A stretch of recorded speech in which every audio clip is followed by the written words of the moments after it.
आज हम बात करेंगे रेलवे ग्रुप डी के प्रश्न पत्र के बारे में। इसके पहले भी मैंने 2 प्रश्न पत्र रेलवे ग्रुप डी से संबंधित अपलोड किए हैं। अगर आपने वो नहीं देखे हैं तो लिंक के नीचे डिस्क्रिप्शन में है, ज़रूर देखिएगा। उसके अलावा इस वीडियो में हम चर्चा करेंगे बहुत ही महत्वपूर्ण प्रश्नों की, यानी जो भी प्रश्न आए थे इस प्रश्न पत्र में उन सभी को हम चर्चा करेंगे। और इसके बाद मैं आपको बता दूं, इन जितने भी प्रश्न इस वीडियो में मैं बताऊंगा उन सभी के मैथमेटिक्स स्पेशल वीडियो में अपलोड कर दूंगा बाद में। और इसमें सिर्फ आपको प्रश्न देखने के लिए मिलेंगे। आप चाहे तो इन सभी प्रश्नों को स्क्रीनशॉट के रूप में रख सकते हैं, इनको आप स्वयं से हल कर सकते हैं। इसके बाद मैं इन सभी प्रश्नों को एक एक करके बताऊंगा। चलिए वीडियो को शुरू करते हैं। सब्सक्राइब जरूर करिएगा अगर आप चैनल पर नए हैं तो। एक जटिल शारीरिक बनावट वाले लैंगिक प्रजनन करने वाले जीवों की जनन कोशिकाओं में कौन सी विशेषताएं पाई जाती हैं, यहाँ पर आपको देखना है। आगे हम देखेंगे, सिर्फ मैं प्रश्न पत्र आपको दिखाऊंगा इसमें, बाकी जब मैं सॉल्व पेपर अपलोड करूंगा इसका तब आप ज़्यादा अच्छे से समझ पाएंगे। यहाँ पर मैं इसे इसलिए अपलोड कर रहा हूँ ताकि आपको प्रश्न पत्र का लेवल समझ में आ सके, किस तरह के प्रश्न पूछे जाते हैं ये आप समझ पाएँ और इसे आप स्वयं से हल भी कर सकते हैं। यहाँ पर हम देखेंगे इसमें से किसमें किसानों, फूलों और बागवानी के संवर्धन हेतु एंथूरियम महोत्सव मनाया जाता है। ये मिजोरम में, क्या हो जाएगा, मिजोरम में। हम आगे देखेंगे, यहाँ पर इस प्रश्न को आप देखेंगे, कोयला और पेट्रोलियम के अपने कुछ लाभ और हानियां हैं। कोयला और पेट्रोलियम से संबंधित निम्नलिखित कथनों में से 3 असंगत हैं। असंगत कथन का चयन करना है यहाँ पर। आगे हम देखेंगे अगला प्रश्न क्या होगा। इन सभी प्रश्नों को मैं नहीं बताऊंगा, इसलिए मैं आपको दिखा रहा हूं ताकि जब आप चाहें तो वीडियो को रोक के भी इसे नोट कर सकते हैं। बाकी जब मैं सॉल्व पेपर अपलोड करूंगा तो उस समय आप ज़्यादा से अच्छे से समझ पाएंगे इन प्रश्नों को। यहाँ पर आप देखेंगे, एक प्रकाशिक उपकरण एक्स की फोकस दूरी -30 सेंटीमीटर है। एक्स क्या हो सकता है ये आपको बताना है। सही उत्तर चयन करेंगे आप। इसके बाद इस प्रश्न को आप देखेंगे, इस प्रश्न को भी आप स्वयं से हल करेंगे।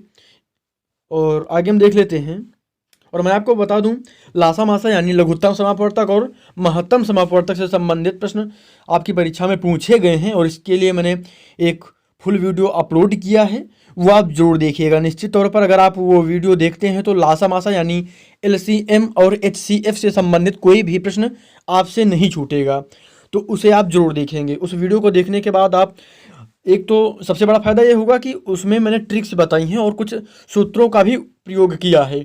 दोनों ही रूपों में आपको वो वीडियो देखना चाहिए। यहाँ पर हम देखेंगे, इस प्रश्न को आप स्वयं से हल करेंगे। और मैं आपको बता दूं, प्रश्नों का जो लेवल था बहुत ही अच्छा था। और यहाँ पर हम आगे देखेंगे, पोवा मक्का किस राज्य में गरुड़ाचल पहाड़ी की चोटी पर स्थित है। उत्तर क्या हो जाएगा, असम। असम हो जाएगा। आगे देखेंगे, यहाँ पर ये देख लिए, आप देख सकते हैं लासा का आ चुका है प्रश्न। क्या हो जाएगा, 24, 42 और 56 का लघुत्तम समापवर्तक ज्ञात कीजिए। इसीलिए मैंने आपसे कहा है, नीचे डिस्क्रिप्शन में आपको लिंक दिया गया है, वो वीडियो आप जरूर देखेंगे। हम इसके बाद आगे देखेंगे, इस प्रश्न को भी आप हल करेंगे स्वयं से। सरला और किशोर की आयु का योगफल 26 वर्ष है। यदि 3 वर्ष पहले किशोर की आयु सरला की आयु की 3/2 गुनी थी तो सरला की वर्तमान आयु कितनी है, ये आपको बताना है। और मैं आपको बता दूं, इस तरह के जो भी प्रश्न आते हैं इनको जब आप विकल्प के माध्यम से हल करते हैं तो ज़्यादा सुविधा होती है और कम समय में इन प्रश्नों को हल करने का सबसे बेहतरीन तरीका ही होता है कि आप इनमें विकल्पों का उपयोग किया करें। विकल्पों का जब आप उपयोग करेंगे तो आप ज़्यादा आसानी से समझ पाएंगे और बहुत ही कम समय में उत्तर दे पाएंगे। इसको कैसे आप हल करेंगे, इसको हम जब हम इन प्रश्नों को हल निकालेंगे तब आपको बताएंगे। आगे देखेंगे, हम उस संख्या का चयन कीजिए जो निम्नलिखित श्रेणी में प्रश्न चिन्ह के स्थान पर आएगी, ये आपको बताना है। उसके बाद यहाँ पर हम देखेंगे, इस प्रश्न को भी आप देखेंगे। इस वीडियो में मेरा उद्देश्य सिर्फ यही है कि आप सभी प्रश्नों को देख सकें और स्वयं से हल करने का प्रयास कर सकें।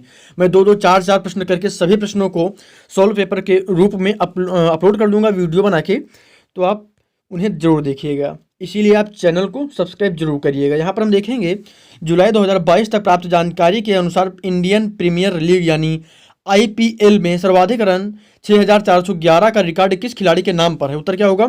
विराट कोहली। इंपॉर्टेंट प्रश्न है और ये परीक्षाओं में पूछा भी गया है। रेलवे ग्रुप डी के अतिरिक्त भी अन्य परीक्षाओं में भी ये प्रश्न पूछा गया है, इसको भी आप देख लेंगे।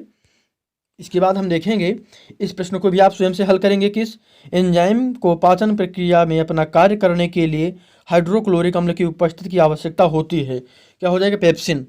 आगे हम देखेंगे अगला प्रश्न क्या होगा।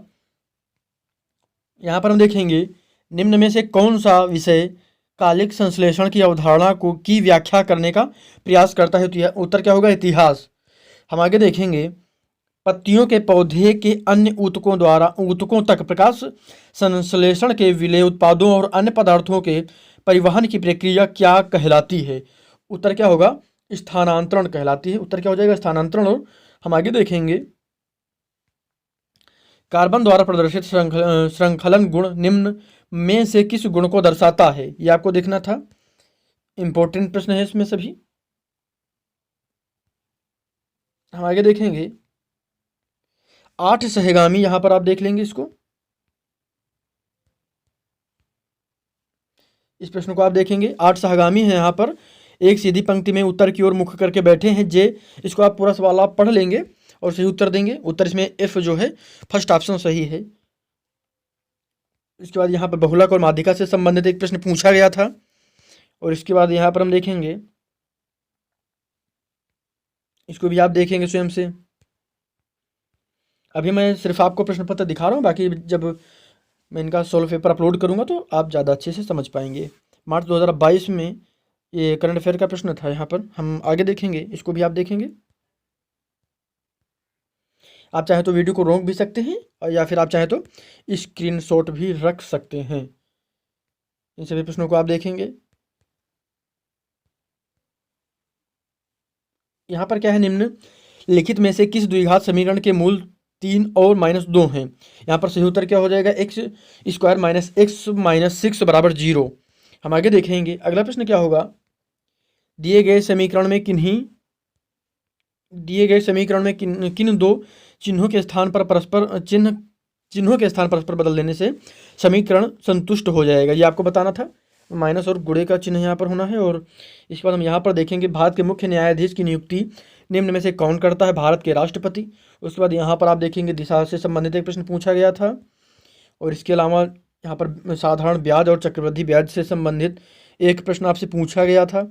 इसके अलावा यहाँ पर हम देखेंगे, भाषा से संबंधित एक प्रश्न यहाँ पर है, निम्न में से इनमें से किस भाषा को 1967 में भारत की राजभाषाओं की सूची में शामिल किया गया था? उत्तर क्या होगा? सिंधी। आगे हम देखेंगे अगला प्रश्न क्या है, इस प्रश्न को आप देख लेंगे। उसके बाद हम यहाँ पर आगे देखेंगे, बल्ब का जो फिलामेंट है ये उच्च गलनांक, यहाँ पर क्या हो जाएगा? उच्च। और यहाँ पर क्या हो जाएगा? प्रबल। ठीक है, हम आगे देखेंगे। यहाँ पर क्या हो जाएगा? कौन सा विकल्प सही होगा ये आपको बताना है। द्वारा संशोधित प्रधानमंत्री जन विकास कार्यक्रम 2022-23 से प्रभावी कार्यान्वित किया जा रहा है? उत्तर क्या यहाँ पर है? अल्पसंख्यक कार्य मंत्रालय। और हम आगे देखेंगे, इस प्रश्न को भी आप स्वयं से हल करेंगे। इसके अलावा ये विज्ञान का प्रश्न है, इसको भी आप हल करेंगे। लेंस की क्षमता का ये सूत्र है, बहुत ही आसान सवाल है ये। निम्न में से कौन सा विकल्प संतुलित आहार का एक उदाहरण है? चावल, चिप्स, कोल्ड ड्रिंक या फिर रोटी दाल। यहाँ पर सही उत्तर क्या है? रोटी, दालें और सब्जियाँ। उसके बाद यहाँ पर करंट अफेयर से संबंधित एक प्रश्न है, भारत के केंद्रीय बजट 2022-23 के अनुसार एक स्टेशन, एक उत्पाद भारतीय रेलवे द्वारा, यहाँ पर क्या हो जाएगा? रेलवे। यहाँ पर रेलवे भरा जाएगा, द्वारा शुरू की गई एक पहल है। और हम आगे देखेंगे, यहाँ पर इसको आप देख लेंगे और हल करेंगे। निम्न लिखित में से कौन से सोडियम हाइड्रोक्साइड के उपयोग नहीं है? ये आपको बताना था। और इसके बाद यहाँ पर क्या हो जाएगा? दर्पण का सूत्र यहाँ पर आपको बताना है। गोलीय दर्पण की फोकस दूरी किसके बराबर होती है? दर्पण सूत्र के अनुसार ये आपको बताना है। यहाँ पर सही उत्तर UV/U+V है। आगे हम देखेंगे, भौतिक भूगोल के किस धारा के तहत पृथ्वी के रूप और संरचना का अध्ययन किया जाता है? उत्तर क्या होगा? भू आकृति विज्ञान। और जिन्होंने MA किया है भूगोल से, ज्योग्राफी से, निश्चित तौर पर इसे बहुत ही अच्छे तरीके से इस प्रश्न को समझ पाएंगे। हम यहाँ पर देखेंगे कैलेंडर से संबंधित ये प्रश्न पूछा गया था। बहुत ही अच्छा और बहुत ही गजब का ये प्रश्न है। हम आगे देखेंगे, इस प्रश्न को भी आप देखेंगे स्वयं से, इन सभी प्रश्नों को आप देख लेंगे। उसके बाद यहाँ पर क्या पूछा गया था, पौधों की पत्तियों द्वारा तैयार भोजन को फ्लोएम के माध्यम से पौधे के किन भागों तक पहुँचाया जाता है? जड़ों, बीजों, फलों और विभज्योतकों तक। आगे देखेंगे, इस प्रश्न को भी आप स्वयं से हल करेंगे। उसके बाद हम आगे देख लेते हैं, इस प्रश्न को भी आप हल करने का प्रयास करेंगे स्वयं से। और यहाँ पर जो है 50 नंबर प्रश्न में क्या था, 8 पुरुष और 6 महिलाएं एक कार्य को 5 दिनों में पूरा कर सकते हैं, जबकि 6 पुरुष और 8 महिलाएं भी उसी कार्य को 5 दिन में पूरा कर सकते हैं। 7 पुरुष और 7 महिलाएं उसी कार्य को कितने दिनों में पूरा करेंगे? उत्तर क्या है यहाँ पर? 5 दिन। यहाँ पर प्रश्न पूछा गया था आपसे, प्रत्याशा समय मांग की गणना के लिए किस सूत्र का उपयोग किया जाता है, ये आपको बताना था। उसके बाद यहाँ पर मैथ का एक प्रश्न पूछा गया था आपसे, सरल कीजिए, ये आपको बताना था। और ये उसके बाद यहाँ पर फिर से एक एलसीएम और एचसीएफ से संबंधित प्रश्न पूछा गया है, इसीलिए मैंने आपको कहा है कि वो वीडियो आप जरूर देखेंगे, आपको लाभ जरूर मिलेगा इसका। आगे हम देखेंगे, इस प्रश्न को भी आप स्वयं से हल करेंगे। बाकी जब मैं इन सभी का हल बताऊंगा तो और भी अच्छे से समझ पाएंगे। बाकी इस प्रश्न में, इस वीडियो में सिर्फ प्रश्नों को आप देख लीजिए और स्वयं से हल करने का प्रयास जरूर करिएगा। और अगर आप रेलवे ग्रुप डी की तैयारी कर रहे हैं या फिर रेलवे के किसी अन्य एग्जाम्स की तैयारी कर रहे हैं, तब इन सभी प्रश्नों को आप स्वयं से एक बार जरूर हल करिएगा। यहाँ पर क्या पूछा गया था, यदि 200 का 18% बराबर x है तो x का मान ज्ञात कीजिए। 36 आएगा, कैसे आएगा ये भी हम आपको अभी बताएंगे आगे। इस प्रश्न को आप स्क्रीनशॉट ले लेंगे और हल करेंगे। इस प्रश्न को भी आप देखेंगे, जनवरी 2022 में इनमें से किस मंत्रालय ने राष्ट्रीय वायु खेल नीति 2022 का मसौदा जारी किया था? नागर विमानन मंत्रालय। आगे देखेंगे, यहाँ पर क्या है, ये भी प्रश्न आप स्वयं से हल करेंगे। उसके बाद यहाँ पर विज्ञान का एक प्रश्न पूछा गया था, इसको भी आप स्वयं से हल करेंगे। उसके बाद ये भी प्रश्न आप देख लेंगे।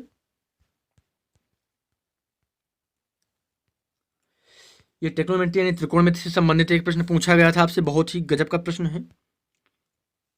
यहाँ पर भी इस प्रश्न को आप हल करेंगे।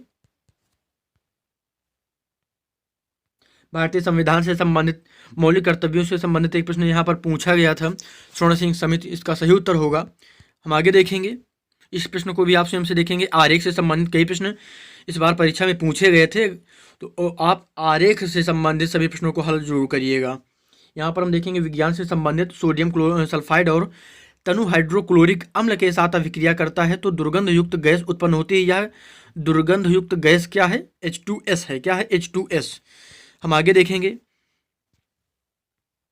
और अगर आप बोर्ड परीक्षा की तैयारी कर रहे हैं तो आप जरूर इस चैनल को सब्सक्राइब करिएगा।